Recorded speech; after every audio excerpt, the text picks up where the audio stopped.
I need to thank Jake Grant for helping me get my table full of gemstones and treasures up here. Now, okay, I want to be up in front of this thing. Hold on. If you don't know me, you guys, or if you haven't got a chance to get to know me here at the conference, I just want to first of all thank everybody that actually came here and made a commitment, sacrificed out of your lives and out of your time, your energy, your attention, and I'm sure a little public scourging. Before I get going, I got to hit record. Hold on. Sorry. Now, thanks for that. I'm going to be putting on and changing outfits and picking up swords and obviously spears. There's chunks of bamboo. I brought my entire table up here because I don't think there's any way I can possibly start to describe the amount of things that I have been learning, studying, and coming to an understanding with. And just before I even get going, you guys have given up so much to be here, and I really genuinely want to just thank each and every one of you. As we're wrapping up this conference, there were sacrifices you all made to be here, and most of you, though, you sacrificed also in order to actually get to a place where you'd show up at a conference. We're going to talk about topics that may be super controversial. You were willing to give up your pride. You were willing to lay down into these fields where people are going to literally belittle you, mock you, fire arrows at you with relentless intensity. Strategic targeted warfare has loosed itself onto your lives. I've got to sit down and hear people's testimonies and stories of marriages that have been tested, of friendships that have been shattered, of relationships that used to mean everything to you that were sifted out of your life. You have given up. You are people that have become mighty by the sacrifices you have made. It has refined you. But you've been tested. You've been tried. You've experienced a world that most people avoid. Most people spend their whole life avoiding persecution. They hide from it. We've created a society that avoids discomfort. We make sure our chairs are comfortable-ish. I know these chairs were savage. They don't count at all. My body is not pleased. But most of us like to have a comfortable place to rest. Most of us want somewhere where we can find a little peace and quiet. Most of us want to have a home and a family and friends and people that love us and care about us. But more importantly, we want to be understood. We want to be understood. And so then when we suddenly come to an understanding of this information, where when we picked up our Bibles, when we suddenly began to read this book as more than just like that dusty thing on the shelf, like when we read it, you know what I'm talking about. When suddenly you got a hook set in your jaw so deep that it ripped you out of the world and it dropped you into a totally new reality where you suddenly realize there is a physical and spiritual war taking place every single day and night, and it is devouring our families. It's devouring our friendships. It's devouring our relationships. What is that about? This has the answers. And you suddenly looked into this book, this sword of the covenant, as a precious thing. You saw it as something that was valuable for the first time in your life. It had been waiting for you all along. We've been blessed beyond measure to grow up by and far in a country where these are available, where these are literally lying around. They literally don't mean anything to most of us. They've become so numerous that it doesn't even matter. You could just find one anytime, right? Surely. You open the drawers in the hotel room and there's one waiting for you. It's like there's an ambush predator of truth waiting for each and every one of you, right? There's like a secret silent stalker waiting to give you the answers. Like crying in the night, why? Open the drawer. It's been there the whole time. But why didn't we see it? Why couldn't we hear it? Why couldn't we understand it? We had scales over our eyes. There is a clear and present danger. There is a present darkness that is stalking us, that is seeking ways to devour, that is strategizing, conniving, being subtle, strategic, conceiving ways to target you, that wants your soul, that wants to ruin you. It wants to consume you and devour you and leave you dead on the side of the road, but not quite all the way. It wants to leech off of you the satisfaction you have in a solid night rest. It wants to take your peace. It wants to authorize confusion into you. That is the dragon that we face. That is the real present threat in the room. There's a lot of talk lately about who the bad guys are. Lots of it. And you know what it is not? It's not that they talk about. That's by his design. Don't you understand? If he makes sure that you're always looking at everybody else, I call them agents of evil. These are characters, humans, under the influence of spiritual powers that devise strategies under the influence, under the inspiration, under the spiritual pressing of principalities, powers, rulers, dominions, authorities, spiritual wickedness in high places. This sword cuts through their lies. This sword is mighty. It says there's no sharper sword in existence than the words that come out of this book. We are blessed. We are alive. We yet breathe. We yet see. We can understand. We still have time. They asked me to talk about what is our duty in the end days. That's a serious question. You know what our duty is? To fight.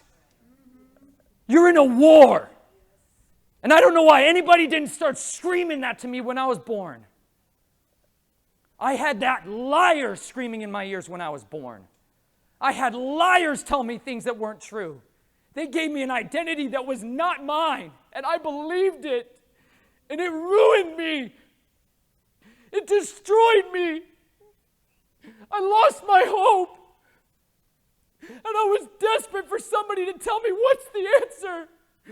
What is the cure to this cowardice in my soul? Why can't I fight back against these people that hurt me? Why can't I understand why it is that they take from me my innocence? I was a child. I just wanted to know the truth, and I was raised by liars. None of you are different. Not one of you was raised by the author of truth unless you read this book and you believed it and his spirit lived in you. I wanted my identity back. And so instead, better liars came to me and they told me how to get my identity back. They showed me a different way. They showed me a different sword. And they said, this is how you get it back. With violence.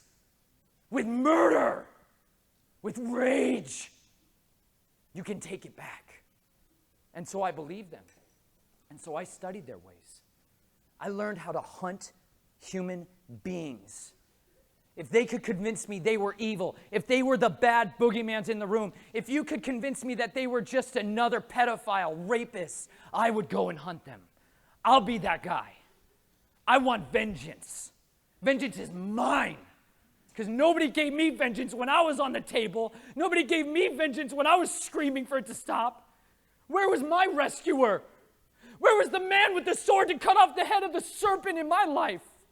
I prayed. I knew his name. I called to him. I said, save me. I'll do anything, please, just deliver me. Where was he? Where was he? Where were his people? Where were the warriors? Tell me. I looked. I was in your Christian churches. It was no different. I went into your churches. I sat right in the front row, waiting. Does somebody see me? Can somebody hear me? Does anybody else see the monster in the room? No eyes to see. No ears to hear. No sword in their hand. So I picked up the sword. I learned carnal weapons. I learned what it was to stalk people and get inside their heads and dismantle them. To ruin the things that made them think life was good. To take from them their hope like they'd taken mine. But don't worry, these were the bad guys, right? Till I figured out that the people that I was going after were no less evil than the people that were signing the orders away, commissioning a young soldier to go and hunt for them. So what do you do when you're 17 years old, you're 18 years old, and you realize everything you've ever known is a lie? What do you realize when you look up and see that this world around you is nothing like they say it is? The doctrines of despair are waiting to swallow you back in. Hopelessness. Worthlessness. How are we ever going to win? We're outnumbered. We're outflanked. We're outfunded. We're we are being overrun on every side. And yet there's this book that says, Altira, do not be afraid. From beginning to end, it tells you, do not fear. Do not be dismayed. Do not be discouraged. Why does he keep saying that? Every single time I pick up the book, it says, don't be afraid. It says, when people tell you, the end is near, rejoice, for your salvation draws near. There's good news.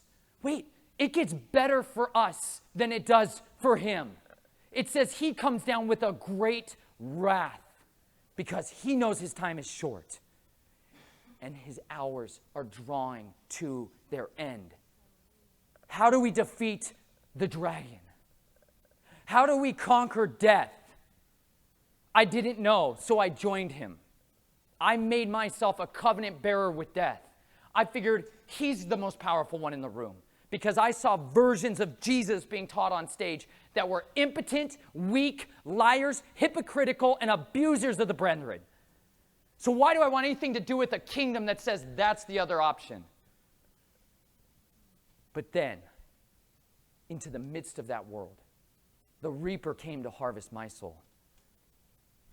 The Father let me become undone. He let my mind be taken. He let me lose everything I cared about.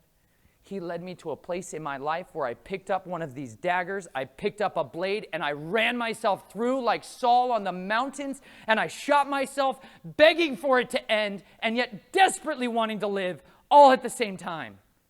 And when that reaper came to harvest my soul, another one came and stood in between and said, he is mine. You cannot have him.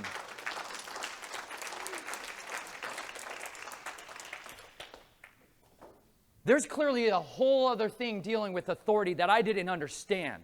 And my world suddenly got dismantled. And I didn't have a clue who the angel of Yahweh was, but I wanted to know him. I wanted to know his character. I wanted to serve him and be enlisted into that king's army. How do I enlist? Where do I sign up? So where did I go? The church down the road, right? That's where you sign up. That's where you go. So I found a church that was opening and welcoming, and they launched a movement called Me Too. Where you got sin in your life, brother, me too. We're going to get through it together, though. You know what happened? Sin was never conquered. You know why? Because I didn't fear Yahweh. They didn't teach me how to fear the living Elohim. They just taught me about love, which I needed. And I was a sponge that was so dry, I soaked it up with every fiber of my being, and I kept drinking more. I needed love. I needed affection. I needed an identity that wasn't shattered. And he had it there. But it wasn't the whole story. They preached to me out of this tiny little portion in the back of the book and said, read John. And I was like, yes. I read the whole Bible, you guys, when I was 12 years old. From beginning to end. I'd read the Bible multiple times, and not once did it start in John. But they assured me this was the way to do it now. They've patented a system, you see. We have a franchise corporate model to get more people into the room. You see, we are the most effective marketing campaign on the earth. The church I was going to was called Flatirons Community Church. They became the brand most recognized within the evangelical Christian societies. We had the fastest growing collegiate program anywhere. We were filling up buses and coming to Atlanta to go to Passion 2012. We were invigorated. We were fired up. We had gotten a taste of who he was. We were like the Samaritan woman begging for crumbs from the master's table. No idea who we were, but we loved the master. We wanted to be at his table. We wanted to be a part of his kingdom. We read about the miracles. We read at Acts, and we'd be like, we could do this. We were so fired up. And you know what happened? Church leadership crushed our heads. Why? Because it's not good for business. You see? Because we started preaching from the front of the book. We started talking about the way. We started recognizing that there was a salty doctrine that was in here that scattered people out of the room when you read from it. That Yeshua was super offensive. Wait a minute. Like when he preached, people ran away. Way more than they came for bread. They liked it when he gave him good, lush, sweet, delicious bread. They really hated it when he told them, this is then how you should live, to walk in my Father's ways, to obey his instructions, and to not forsake his commandments. Well, that's super unpopular these days. It's been unpopular since the beginning. I've been waiting for my whole life to find out who I was, and so I left that church to try to find out who I was. I began to see and hear about these other people out there that actually read the book, first of all the way. That was shocking. That was like, wait, what? What do you mean Genesis 6? What? What are you talking about, Rob? I don't even know what's going on right now. My face is melting. I'm opening up our Bible with my wife on the bed instead of Jersey Shore or the real world and wine, and we're like, there's a whole other story here I don't know about. This is amazing. This is the most exciting thing I've ever heard. There's giants, not like big guy with a, hold on, let me get a spear. Not like big dude with a spear, right? The David and Goliath story that's like Goliath entered the field, mocking Israel, mocking the armies of Yahweh. He was mocking Israel. Do you get what I'm saying here? This should ring bells. He mocks Israel. He's the launcher and the artillery that shoots fiery arrows in a wave of bombardment because he was taking out the whole army with his words. All these guys dressed for battle, soldiers of Israel, children of the wilderness who conquered Jericho, who conquered Canaan, who were in their territory.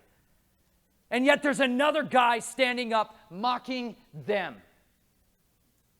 Somebody call a shepherd into the room. So Yahweh did. You know what he sent him? With cheese. He did. Jesse sends his son to go check on his brothers at the war they're supposed to be fighting. And he rolls up with bread and cheese and a shepherd's cloak and a sling. Sling man, could I see your sling? Here's a Gibborim in the room.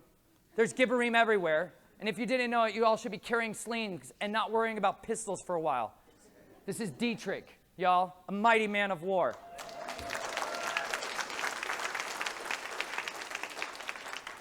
David rolls up with this. Seriously? You betcha. And you know what he says? I also have something else in my pocket. It's called stones of the covenant. We've been hearing a whole lot this weekend all about sapphires. Anybody notice that? That was kind of like, I didn't plan that. This whole thing was supposed to go down in March, y'all. I was, during that time, living down in Florida as a gardener, working in greenhouses that were hotter than the surface of the sun I've ever walked on. Stinking Florida, y'all, is savage.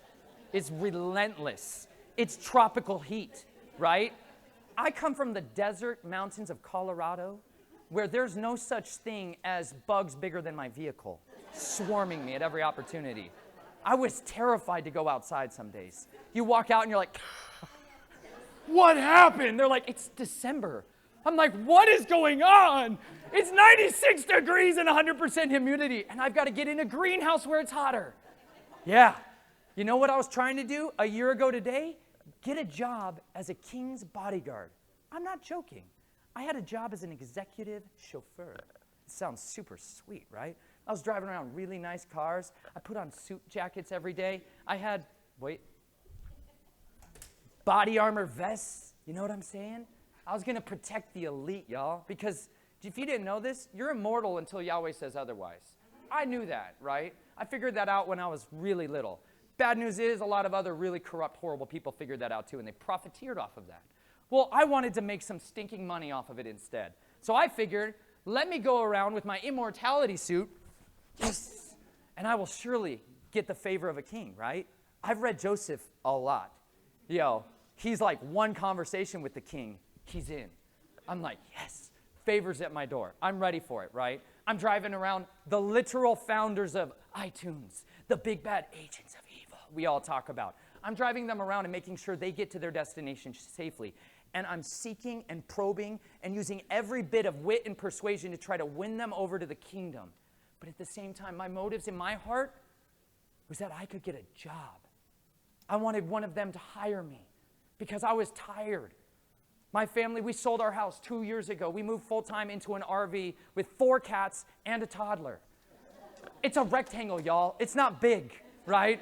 This is a recipe for a lot of poopy and nightmaric conditions, right? Yeah. Anybody who's lived in a rectangle with a lot of poop knows that's probably not a good idea to spend a lot of time in tropical sun there. Lessons I learned the hard way. I really, really, really hoped one of these people would let me live on one of their beautiful estates, and I would have some space and some land to explore on, and a place to raise my children on, and all of our bills paid, and get to make sure and travel around with them and make sure to guard the kings of the earth. I believe that was my position. None of them hired me. I get one opportunity to go to stay at a farm in Florida where the only picture I know of where I'm going is from like 1997 thumbnail picture, and it's got like 4 trees, and I'm like, I sure hope it's good, because I'm about to drive 1,700 miles to a tree. Oh, but we had faith. We had confidence that the Father was opening that door till I started to drive out of the state. The day I start to leave Colorado, the king called me. I'm not exaggerating. He called me and said, our family would like to retain you as our bodyguard, chauffeur, and general do-gooder for our home. The door was open. And you know what I heard? The mouth of the serpent offering me temptations. And you know what I did? The one thing I never wanted to do in my life, go work in a greenhouse and sweat. I hated it. I didn't even want to go. The guy we were going down on his farm, he sure as heck did not tell me I was going to be working in the greenhouse. Not one time. Definitely that was never the story. Hey, you come out here, you work 40 hours a week for me, you can have all the unlimited organic produce off the farm and places to plug in. Yes. And then he throws me in the greenhouse on my first day there and says, weed through all the fire ants. And I had no, what the heck are fire ants, right? What are you even talking about? And he goes, oh, by the way, there's a couple hundred black widows in here. You're going to have to make sure to root them out, right? And he said, everything that's green in here needs to come out. And it's like a greenhouse. You know what I'm saying? It's defined by being green, right? I'm just getting savaged by bugs. It was ridiculous. And I was satisfied at the end of that day because I recognized that I poured the sweat of my brow into the earth and my family was safe. My family was in a paradise. We were 1 hour away from Sanibel Island where they have the best seashells in the world. I'm not joking. It's called the seashell capital of the world. Look it up. The entire island's made of treasure. It's ridiculous. And I wanted to live there so my family and my daughter could see that Yahweh had treasures in store for him if only we would go and trust him. I had to sweat my face off, and I had to learn what it was to use a different kind of blade. I had to learn about these with all my might. I really thought I was going to be using these with all my might. And instead, I had to learn to be a vine dresser. The best tomato grower in the world invited me to his farm. And you know what he entrusted me? These next to his most valuable possessions. His tomatoes, I'm not kidding you, are $5 a pound wholesale. It's ridiculously expensive if you've ever tried to buy a tomato wholesale. Most people pay 79 to 49 cents a pound. People were paying him, literal kings of the earth again. Naples, Florida is like the home of the billionaires club. They wanted his tomatoes. I became his vine dresser. That man taught me, lover of Jesus, taught me how to tend to the vine, how to be gentle, how to be delicate, how to wrap this little string all the way around these vines that would grow 20, 21 feet long. And I'm in there hours and hours and hours and hours and hours and hours, and bugs are just swarming these bare feet. Swarming me, man. It's savage. But you know what? My wife got a job too. Not my goal in life. She's like, got to stay home, right? That's the whole reason we unplugged from, like, we had degrees, good income, a house in a nice neighborhood-ish, nice-ish neighborhood. There's a bunch of ritualistic killings going on there. You can look up our documentary series on that. That's where I met Jake Grant. Super, super sweet intro story him and I had together. Burning Bibles, rituals, master occultists. Jessica Ridgway, you can look into her case. She was murdered and sacrificed to all these dragon gods again. Anyways, that was a time in my life where I wanted my wife to be able to raise our children up. And instead, she's out there going through the greenhouse with a harvesting basket. And she is inspecting my fruit. You see where this is going, right? She's inspecting my fruit. My wife's job is to inspect my fruit and pick the tomato and set it so delicately in, because we would only pick them when they were just ripe. Because the farmer where I was staying had one mission. He wanted people to taste and see that God was good when they ate his produce. I didn't know that when we went there. I sure as snot tasted those tomatoes and knew that God was good. They were the best tomatoes I had in my life. I hated tomatoes before that moment. I hated them. I was that kid that was like, don't make me eat the tomato. Don't make me eat it. I ate all those tomatoes. I started eating 10 to 20 to 30 tomatoes a day, right? I was sweating and dripping in tomato goodness all the time. It was relentless. But my wife would come along and inspect my fruit. She would pick it up, and then you know what I got entrusted when I was faithful for 2 months of sweating it out in the greenhouse? The opportunity to go to a market and make a table and sell and represent the farmer's fruit. I'm the best stinking guy in the room to sell you something, son. There's nobody in the room that wants to sell you this fruit more than me. I'm not kidding. You know what? We had ugly fruit, ridiculously ugly. Most people are like, what? This looks terrible. I've had people ask me, what's the deal with this apple? Right? Hold on. Let me show you a counterfeit. There you go.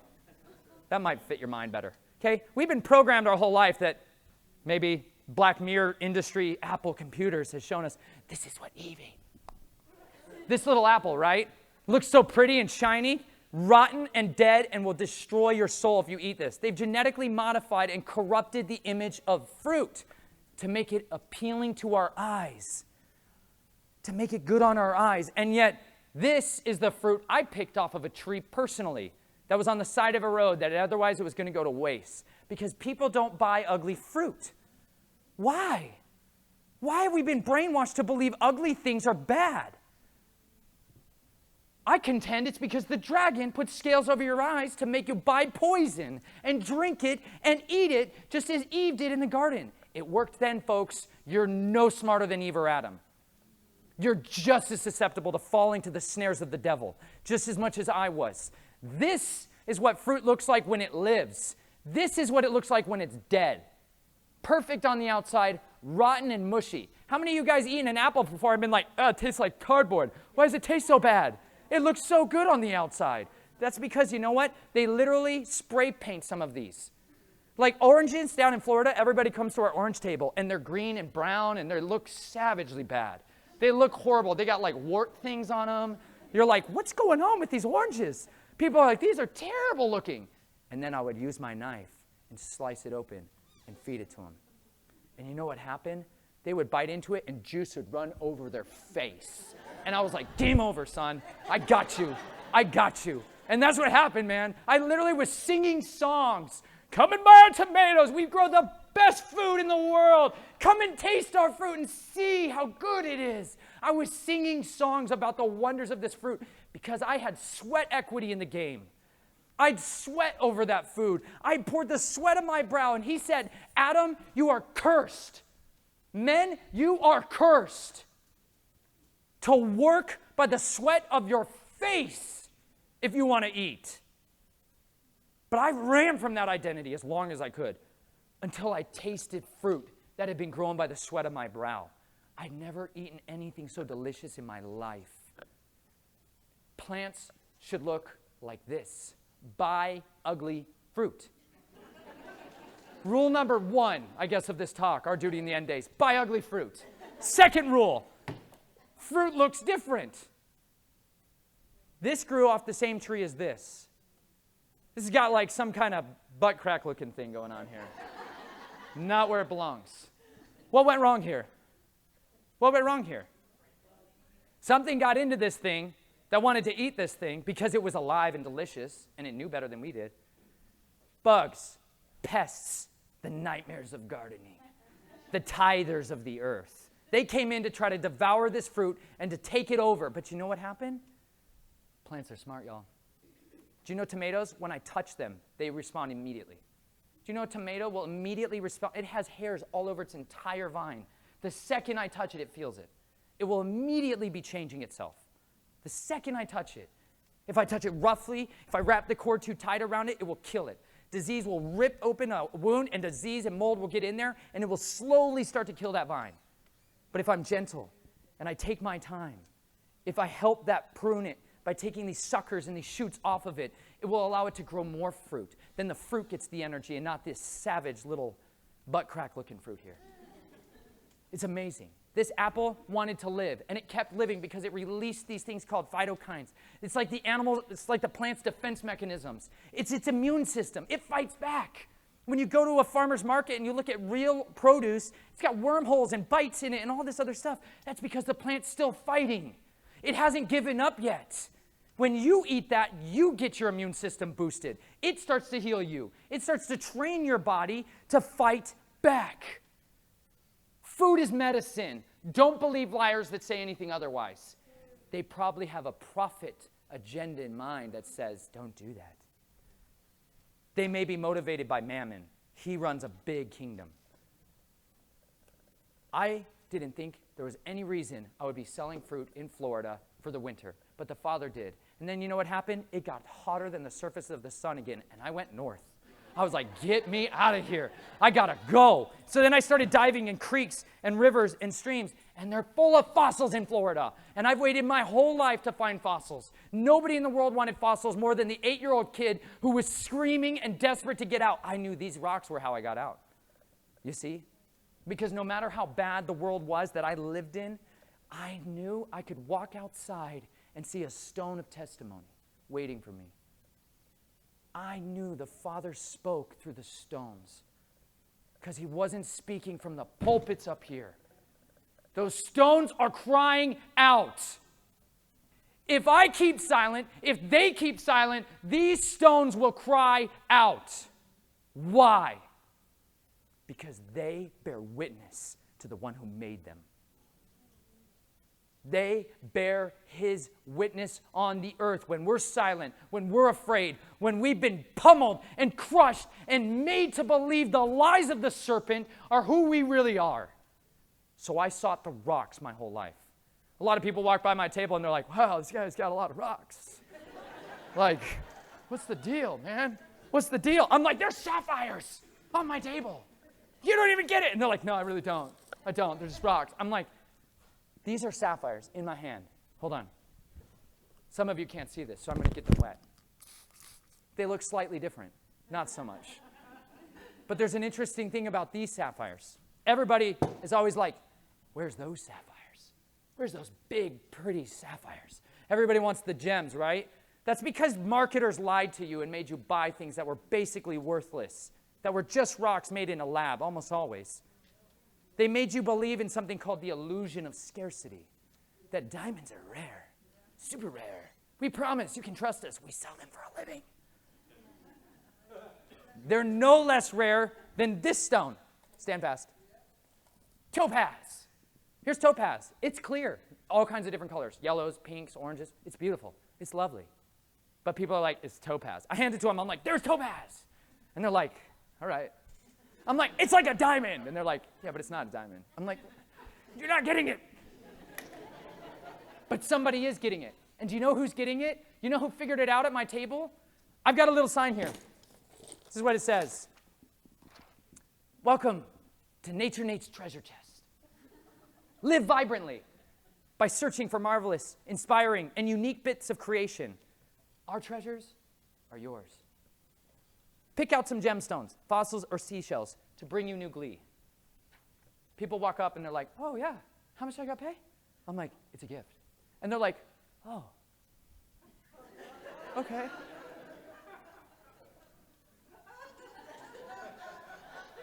I'm like, fill your pockets. And they're like, oh yeah, okay. This guy's freaking me out, man. I'm like, they're gemstones. I've literally driven thousands of miles to bring them to you. I've lived through nightmares of crazy poop explosions in my RV to bring them to you. None of these got pooped on, allegedly. I've driven everywhere to get these to you guys, and you're all like, yeah, that's cool. Could I have one? I'm like, what is going on? I'm trying to tell you to take them all. I've got buckets back there. And y'all are still just like, okay, thanks. Y'all looking at me like, what's he gonna do next? I don't know. Do you think he really means it? I don't know. Don't look at him. Don't look at him. Don't make any sudden noises. He might take it back. No, I'm not like that. There you go. There you go.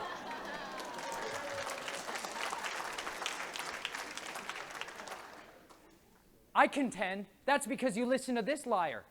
His name is the father of lies. He also conceived all kinds of other things on the earth. You ever hear about iniquity? Sin? Transgression? Where was this conceived? Where was death conceived? Mental programming image. The garden. He stole it from you. You know what's amazing? Who he didn't steal it from? Jubilee. I don't know if she's in here. Jubilee. Champion. Mighty Gibberim right there. There's a 5-year-old girl who's been teaching you guys lessons that you haven't been paying attention to this whole weekend. She's the one teaching the room. You step out that door, y'all. What did you see? Glee. She brought a bucket to my table. Yes! Finally! She's got emeralds that are the size of her fist in that bucket. She's got rubies that are saucier than this. You know why? Because she believed that I'd given her a good gift.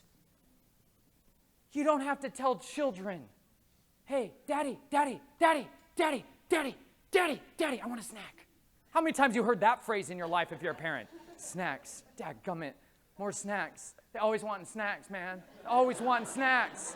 Always wanting snacks. That's why I live where they grow food, because I'm like, go outside.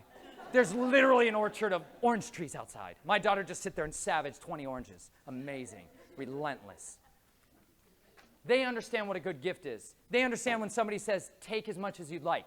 I understood that. I wrote a chapter in my book. It's the last chapter, in case some of you guys are too afraid to work your way through the whole thing. You can just skip ahead to the end. It totally ruins the story. But we know a whole church and kingdom that did that too. But chapter 42 is called The Hunger. It's called The Hunger. And it's literally about my desperate need to satisfy this thing in my soul called hunger. And it's not just like physical hunger, right? I had this deep hunger that could never be satisfied, this restlessness that ate away my contentment. I needed more. I needed one more day. If I could just get through this day and get to that one, it'll be better. I was discontent, right? That's what the hunger was. I was discontent, and I needed something to satisfy that. And so when somebody would say, here's free food, it's like, dude, challenge accepted. Ask Joy. This poor woman's had to feed me the last 2 days, right? She's like, literally, by day 3, she's figured it out. Just leave 5 or 6 things on the table for me to eat.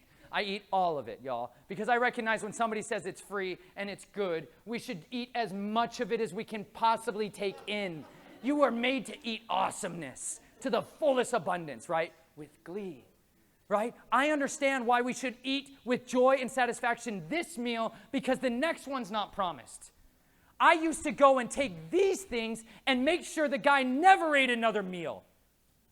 When he sat down to dine the day before, he didn't know that was the last bite of food he'd ever taste. How many of you have the same thing in your head? Why don't we live like that? Children do. Totally oblivious to where tomorrow's bread's coming from. Daddy, can I have a snack? Yeah, I'll find something, man. I gotta go work, right? Yeah, that's what we do. They don't have to worry about that. They shouldn't have to. So do we believe this book? I got to open up the sword, y'all. Heads up. It's about to get saucier. Now let's just go straight to the Deuteronomy side of the page. shall we? If you guys didn't know it, there's a book called Deuteronomy. It's literally the most incredible book you will ever read in your life after you read all the other ones. Okay, stand fast. You ready for this? Check this out. Now, here we go. But, nice start. If from there you seek Yahweh, from where? From the wilderness, from wherever you are, from the day you hear this story, from the day you come into contact with this word, this truth, this reality, from wherever you are, when the day that jaw goes yank this way and you get out of the world, from wherever you are that moment, you shall seek Yahweh, Yahuwah Elohaiku, you shall find him. If you seek him with all your heart and all your soul, so that when you are in tribulation, and all these things are come upon you, even in the latter days, if you turn to Yahuwah Elohaiku and shall be obedient unto his voice. For Yahuwah Elohaiku is a merciful Elohim. He will not forsake you, neither destroy you, nor forget the covenant of your fathers which he swore unto them. He doesn't forget that we still need things like bread, snacks, treasures. He loves us, for real. Not like a little bit. Like you guys don't understand. He loves you so much that he made rocks. Come on! He made rocks, y'all! All of them, like rocks. This is blue topaz. Blue topaz. It's totally unique. There is no other like this stone in all of creation. It's one of one. What are we supposed to be on this earth? Living stones of testimony. We are supposed to be doing what this stone's been doing in my life since I was a child. Your job, your duty in the end times, is to be the living witness of who your daddy is. Who's my daddy? Come and find out. Come at me, son. Let's see. Why are we afraid? Why are we troubled? Why is it when we hear about all the bad things that are happening? Stephen, turn off the black mirror. Turn off the black mirror. If you don't know what a black mirror is, turn your phone off and let it go into sleep mode for a moment. That's a black mirror. Forever, people use that to talk to demons. They wanted to talk to the dragon? That's how you do it. Wait a minute. Are you saying I should turn off my YouTube channel? No, turn off mine. That's fine. Read the book. I don't care what you do. If you haven't read this thing from beginning to end regularly, every day, as if your life depended on it, you shouldn't be doing anything else in your life. I'm not exaggerating. I'm a pretty intense human. Read the book. It will change you. I had to. I've been awake to this stuff. I wrote a book. I've been speaking about this stuff for years. And the Father told me, turn off everything. While I was in those greenhouses, I was listening to the conspiracy podcast, like double speed. Yes! Super research mode, right? We call it research, guys. Honey, I know, but I'm researching, right? You gotta understand. He just came out with another video. You gotta check it out. Just check it out, right? No, you know what I was doing? I didn't want to hear the voice that was in my own head. I was avoiding. I was an escape artist. I was avoiding this. If I was honest, I was avoiding my Father. Because it's way more comfortable to find, for us, people that will scratch our itching ears too. We all got them saved in our Watch Later playlist. We're like, yeah, I got like 300 in there, man. I'm going to be busy this year. I'm going to be so busy. Father's like, turn it all off. No podcasts, no YouTube, no TV, nothing. Nothing else but his word, period. For 4 months. I fasted. What? No, I fasted. It's biblical. You know what I didn't do? Stop eating the stuff that was on the farm because I was working like a hoss. I ate this. And then you know what I realized? My addiction to violence. I was addicted to the way of the blade. I put out a whole series called The Way of the Blade. And you know what happened as I was going through that? I was telling people all about knives, obviously, because they're sweet. I love them. They're wonderful, and you should carry one everywhere you go. If you don't do that, and a flashlight, we should do that. Hold on. Snacks and gemstones. Fundamentals. EDC list, y'all. Sapphires I got buckets. Just ask me. I'll mail them to you. Really, I do every day. All over the world for free. Seriously, folks, this taught me that I was addicted to those still. And I started trying to teach a series called The Way of the Blade. And it was the first time I'd ever turned on a camera and interviewed myself. It's scary to do, y'all. It's intense. It's not fun being in front of this thing. Like, it looks fun sometimes when you're at home watching somebody else do it. But it's kind of, it just reveals all this crap in your soul. And you're like vomiting it on the screen, and you realize suddenly, my wife goes, why don't you read the Bible, honey? And I was like, well, you know, if I just digest the word and then I regurgitate it in a sweet way, people can understand and articulate. She's like, why don't you just read the Bible? And you know what happened? I listened to my helpmate. You know what? It set me free. It exposed in me the roots of bitterness that are still there. I still have so much crap in my soul. I'm still the guy driving around with poop in his heart. I can't get rid of it. It stinks all the time. I can't stand the stuff that's going on in my head, so I plug it up with all kinds of other things that'll make it go away. So do you. You run from this. This is salvation. This is deliverance. This is hope. This is your destiny. This is your mission statement. When you're in the military, you get something called the Rules of Engagement, ROE. You are required to know that, to when and where I can shove my spear through some guy's heart. Trained murderers, every soldier you ever met, trained murderer. They know when to engage and when not to, generally. Sometimes we get pissed. We're going after somebody.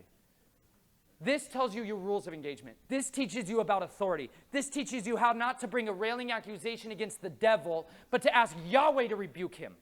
This teaches you how to contend against the dragon, that devil, that serpent of old, because the enemy, the devil, the dragon is defeated by the blood of the Lamb, the words of our testimony, and not loving our lives when we are faced with death.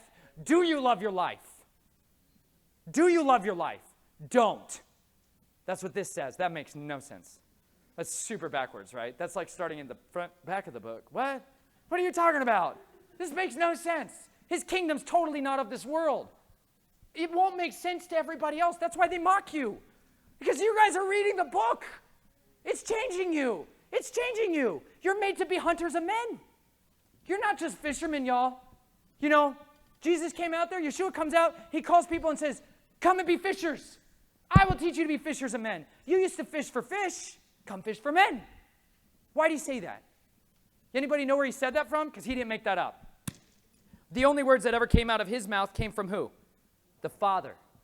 Every word that came out of his lips came from the Father. Boy, I put these tabs on here and it's super confusing now. I used to just sift through this thing. Hang in there. I got to look for words in another language. Figure that out. I'm working on it. Jeremiah, y'all. Hang in there. Jeremiah 16:16. I'm not there yet. I'm just looking like I am. Oh my gosh, where'd the books go? I'm serious. All right, Jeremiah. If y'all haven't read Jeremiah 16, stinking read it. I just read the whole book. Can you read one book of the Bible a day? I challenge you. I challenge you. Read one book of the Bible every day till you get to the end. You know how long it could take you? I don't know. Different books, different amounts. But 66 days, 2 months. I met a guy at that farm in Florida who woke up in the middle of that hook in the jaw moment. I'm sick and tired of sitting in traffic 2 hours a day. Maybe I'm going to paddle around all of Ireland in a kayak. Okay. Did it. Took him about as long as it could take you guys to read the Bible. Just paddled solo in the open ocean of the North Atlantic. A dude. Not like Superman. A dude. A mighty man. Taught me lessons I can't even start to read. Gave me the opportunity to go out in a kayak with him and paddle out and jump in a river full of alligators and swim right up to one and look it in the face.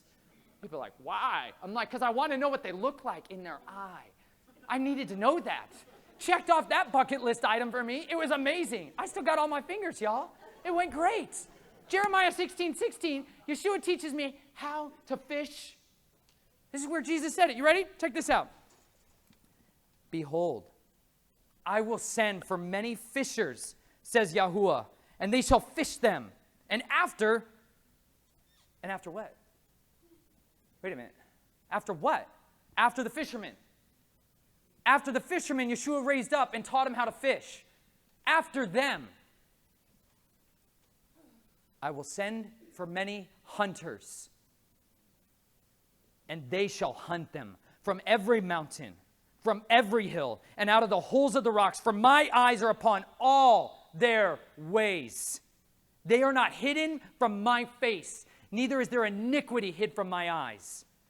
And first I will recompense their iniquity and their sin doubly, because they defiled at my land, and they filled at my inheritance with the carcasses of their detestable and abominable things. That's what that book talks about. Detestable and abominable things that happened. I exposed that. Because he is not looking away from it. And I can't get a single Christian church to invite me onto the stage to talk about one thing that's detestable. Why? Because that one's influenced them. But don't worry, there's good news. O Yahuwah, my strength and my fortress, my refuge in the day of affliction, the other people shall come unto you from the ends of the earth, and shall say, surely our fathers have inherited lies, vanity, and things wherein there is no profit. Shall a man make an Elohim unto himself when they are not Elohim? Therefore, behold, I will this once cause them to know. I will cause them to know that my hand and my might, and they shall know my name is Yahuwah. This is your call. This is your duty. You are sitting in this room because you woke up and said, my father taught me lies. Yes, you inherited lies. Welcome to the Hunters Club. That's what you're here to be. Your duty is to hunt the souls of men. Your duty is to recognize that you're in a war. Gear up. This is a tiny shield.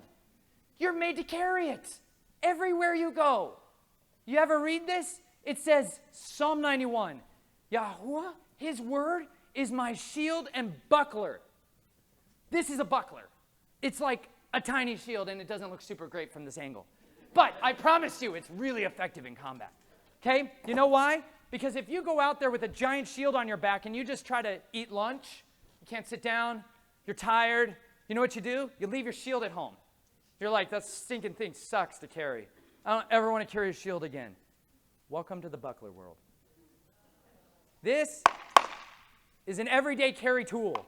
This is a buckler. It is designed so that you can carry your machete, your working blade. I use this on farms. I used to think that this is all the thing I could do to disarm people, physically disarm them. I'm not being like theoretical in that. It works very well for that job. It also works great at chopping bamboo stakes for my tomatoes that I grow. It's amazing. It's a functional tool. I use it all the time. It's short, it's compact, and it's crazy good at chopping. It's awesome. I love it. And you know what happens? I can carry this on my person. Generally, most people don't freak out. Sometimes. The buckler is made for you to carry, because you know what happens? It will stop a sword. This is stinking plastic garbage. And it stops this super savage sword. Like, you're going to war, and you don't go out in your armor. What's wrong with this picture? That's why everybody's dead. That's why they're all dying. Because nobody taught them about the sword and the shield and the armor. Where is it? We need people to raise up a generation who is mighty, who knows how to fight, who knows how to defend themselves and guard their sword hand so the enemy doesn't cut their hands off, and instead teaches people how to make our fingers ready for battle and make our hands ready for war. This young man right here, this mighty Gibborim, and this other one sitting in the back of the room over there, those young men are teaching me how to be a warrior again. 14-year-old, right there, stand up please. Daniel, that is Daniel. That is a mighty Gibborim. You know why? You ever read Numbers? You know that book that people used to mock in the Bible? You want to put yourself to sleep, read Numbers. Are you kidding me? Numbers is savage. You want to read Numbers? Start in chapter 22 if you're lazy. 22 through 25, you're going to read about Balaam, the doctrines of Balaam, this super sorcerer, like the sorcerer of all. He's the Illuminati of his day, right? He's the one all-seeing eye. He's the bad guy in the room. He blesses Israel because you can't curse what Yahweh says is blessed. Out of his own mouth, he said that. He tried. The kings of the earth offered him all the gold. if he would just come over here and curse Israel. Somebody curse Israel, please. They're going to slaughter us. That guy tried. He blessed him. He blessed him 3 times. His blessing we still repeat to this day as a blessing of Israel. And then you know what happened? He connived another way to get them. He seduced them with the doctrines of Balaam. If you read Revelation, you'll read about the doctrines of Balaam. You'll read about the throne of Zeus and the throne of Satan and Pergamum and the doctrines of Balaam that'll work again to seduce Israel so Yahweh will curse us. But don't worry, one Gibborim stood up. Out of the congregation, one stood up and took a spear in his hand, and he ran it through the monsters that were in there, defiling the sanctuary, and stopped the plague of Yahweh. Daniel did that. I stood with him and his father in his house till 2 a.m. We were melting minds, all of us collectively, reading the scripture, talking about all this stuff like we've been talking about here. And you know what Daniel realized?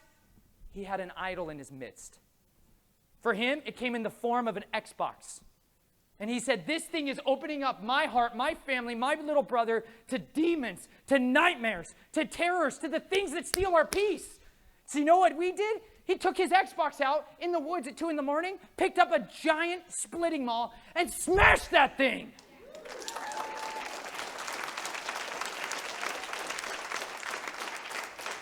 And you know what happened? He became a Gideonite. Read the book of Judges. He was called a Gibborim. He rose up,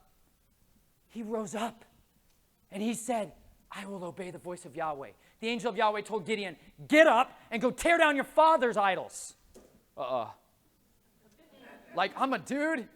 He's like, you're my Gibborim. He's like, I'm a dude. I'm like pounding out wheat in a wine press, bro. Giant army over there. Hundreds of thousands of humans here to slaughter us if I do otherwise. He says, go tear down the idol in your father's house to conquer them. What? So he does, but he's scared. So he does it at night with 10 other dudes. It's a pretty smart move. You know what happened? After the idol came down and all the people came to murder him, his father rose up. That's Pete, his dad. Gibborim number 2.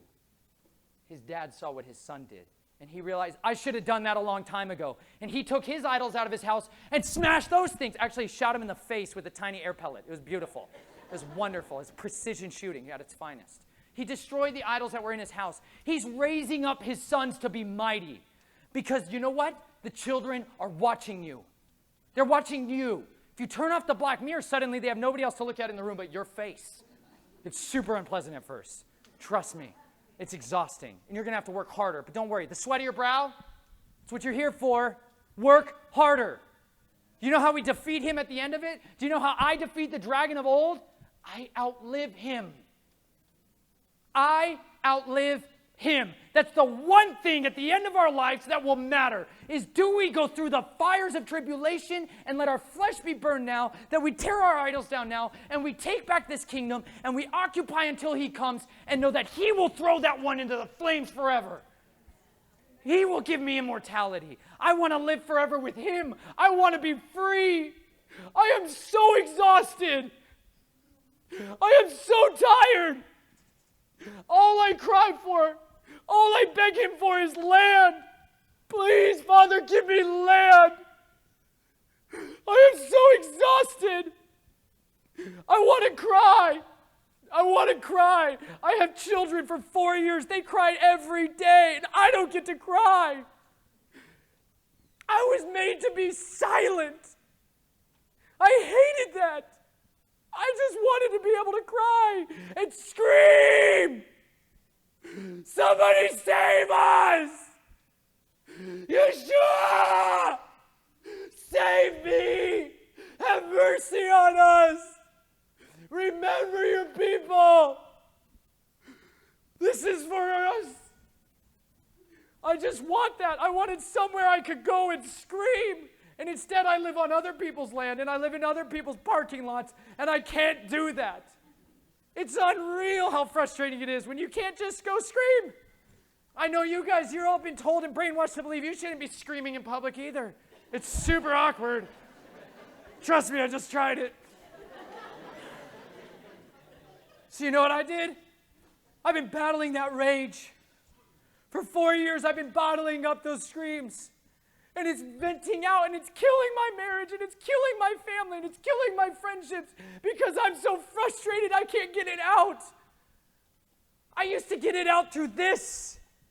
I used to think this was the only way that I could scream. It's a lie. The world needs to hear our screams. There's a day commanded for you to go and scream. The Day of Atonement, the Yom Teruah. You are to go and scream. Cry, wail, beg him, save us.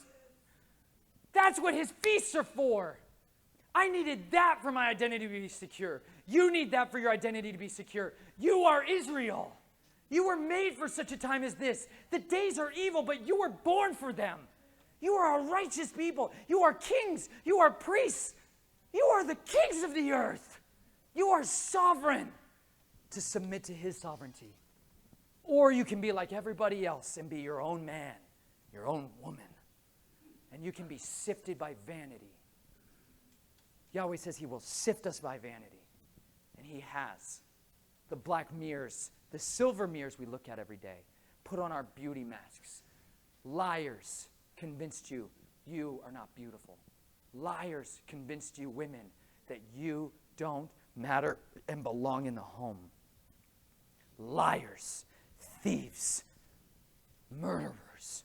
They're stealing from you your children. They're stealing from you your marriages. What are you going to do about it?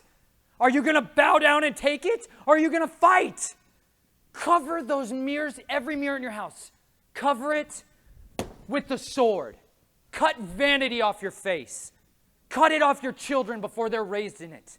Show them that, yeah, you know what? Mommy used to be like that, but now she's not. My wife, different woman. 7 years ago when we got, 9 years ago, somewhere in the ballpark of I'm sleep deprived and tired because I have children region, we got married. She looked like a completely different human. So did I. You know what happened? We got walked out of the image of who we were and we became the image of who he is. We were being transformed. My wife used to never go swimming for treasures with me. She'd look at this and be like, yeah, that's great, honey. You go out there. I look great today. I'm sitting on the beach. I'm serious. She didn't sound like that ever. But in my head, she looked great. And she was sitting on the beach. And I was treasure hunting for her. It's awesome. Until one day, you know what happened? She realized she'd swallowed the hook of vanity. That you know what? Beauty masks and hairdos and looking good and outfits and beauty were what made her pretty. But you know what? This is the truth. I call her in the beginning chapters of my book a dusty sapphire. I wrote this years ago, and I went looking for some way to wash her. And you know what I found it? In the Living Scriptures. I'm commanded as a husband. If you're a husband, you're commanded to wash your wife in the water of the Word. You know why? Because she is a gem, one of a kind, the most beautiful specimen in all of the world, and she's yours. She's a treasure. Adore her. Smash your idol if it's making you think there's anything other more beautiful in the world. Murder your idols, men. Take violence to your idols. And you know what will happen? Your marriage will be restored. You will understand covenant is so powerful, and your wife will be renewed. She's taken off the beauty masks. She is jumping in the rivers with me and our daughters, and she is delighted to serve in her household for the wonderful benefits. She just put out a video that's called Repurposing Your Destiny, and it's about her making clothes for our family. She's a totally different woman than RN Chelsea when I met her, working hard at the nursing station. Miserable. She used to say, I feel like a whore for the money, honey. I hate this. I'm in a system of corruption and evil and lies, and I'm poisoning people, and I hate it. She is a righteous woman now. She's been sanctified. She's being transformed. She has a better identity now. And we've discovered that in this fabric of gladness. Oh yeah, linen. Check this out. Real quick. Linen is your armor. Read the Bible from beginning to end. Question. Rhetorical. What was Yeshua wrapped in? When he was born, Linen. When he died, linen. What are the angels, the heavenly host, the mighty army angels, what are they wearing? Linen. You got it, Blossom. Out of the mouths of babes and suckling nursing infants, he has appointed praise. This is your armor. It blocks static electricity. It will shield you from the total onslaught of the dragon. Literally, I'm not exaggerating. If you didn't wear it, Ezekiel 44:17, you would die. Don't put anything on your body that causes you to sweat. There's fabrics that cause you to sweat. There's also ones that conduct electricity to poison you all the time. You're all sitting on it. Welcome to the world of nightmares. We walk on it. The whole polyester, we sit on petroleum, we wear petroleum, and we wonder why the spill in the Gulf is the bad news. Like, this is an organ, y'all. Your face, your arms, your skin, your loins. These should be taken care of. Not with petroleum. Put real fabrics on your body. Eat ugly food. Fundamentals. Get barefoot. Oh, I'm not even kidding. Get barefoot. Take the poison off your feet and put your feet on the ground and watch what happens. It'll change you. It'll hurt like crazy. It's super uncomfortable. I don't love it all the time, especially when I meet gravel. But you know what happens? I understand that his creation's beneath my feet, not the creation of man. Not Nike, the goddess that broke my knees and my ankles. Anybody else have some back pain, knee injuries? I'm going to go jogging. People are like, you're going, what? Singing sucks. I hate jogging. Yeah, because it wrecks your body. You know what? Humans been running in the Gospels of the sandals of peace. Sandals in the Bible. Sandals for a reason. It wasn't Nike. Because why? He's got a whole other way of building our bodies that's perfect. That's not corrupt. It's not damaged. Liars told you that. Every area of your life. The bread you eat, grind your own flour. It will change your life. Literally. It'll change your life. Eat flour that was ground fresh, and you can live on it. What? I got celiacs. No, you don't. You have a liar in your ear that fed you something called refined white flour, which is the pastries and the delicacies of kings, which are forbidden in Proverbs from desiring. Don't desire their delicacies, because it would make them fat, and everybody knew they were rich. There's all kinds of stuff out there, guys. Go look for yourself. Go become a linenite. It's wonderful. It'll keep you 15 degrees cooler than cotton. I wasn't even sweating at the guidestones. For real. I watched y'all. Y'all were sweaty. There's people that are like, it's been 10 minutes. I gotta sit down. It's exhausting out here in this Georgia heat.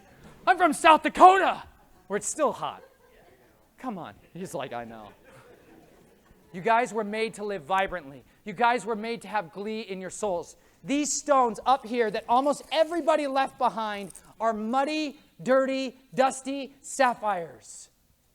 And now I won't say that. Some of you got it. Some of you figured it out. There's one for somebody. They're waiting for you. Yahweh has in this book treasures beyond measure that are dusty and left behind and considered the old ways, but they're his perfect witness. They are the testimonies of Yeshua, and they are the commandments of Yahweh, and they will be your shield. Oh, I should grab this one. I didn't even show you this one. Double-edged sword. They will be your shield and your sword, so you can stand against the wiles and the schemes of the devil, because 1 John tells us that Yeshua came to destroy the works of the dragon. So I challenge you. Spend 40 days of the next 40 days of your life fasting every other influence. Become only influenced by the word of Yahweh. Let it alone define you. Fast the poisons that are killing you. Go to a thrift store. Find linen. Pray to the author of hope, and he will give it to you. If not, email me, and I'll send you it. I'm not kidding. It's called Becoming a Linenite Facebook group. We'll mail you all the linen. We send it all over the world. I also will send you gemstones, because then I made sapphire and linen armor. Oh yeah, son. It gets awesome. This is called Reconstructing Ancient Linen Body Armor. That's Alexander the Great wearing linen body armor. It's awesome. Right there. He shoots his grad student with an arrow in the chest for his demonstrations in class. That's pretty fun. I can't wait to throw a spear at one of you guys with that armor on. Anyways, I love you guys tremendously. Thank you Mr. and Mrs. Garcia, thank you all for giving me the opportunity to come here and be with you. I pray you take boldly the words of your testimony and you share them and you pour out on everybody you know. Yahweh loves you, Yeshua cares about you, and you are made for war. So go be valiant in battle, go be a Gibborim, and fight for the name above every name, and you will conquer. In Yeshua's mighty name, I bless you. Oh, and if you didn't know it, there's one more caveat to this. The only way, one of the only ways you're ever going to be able to see the gemstones for what they truly are is to wash them in water. Be baptized. Legitimately. Like it's still important. You don't have to do it once. You should do it all the time. Living water. That means like a river or a creek if you can, not the pool.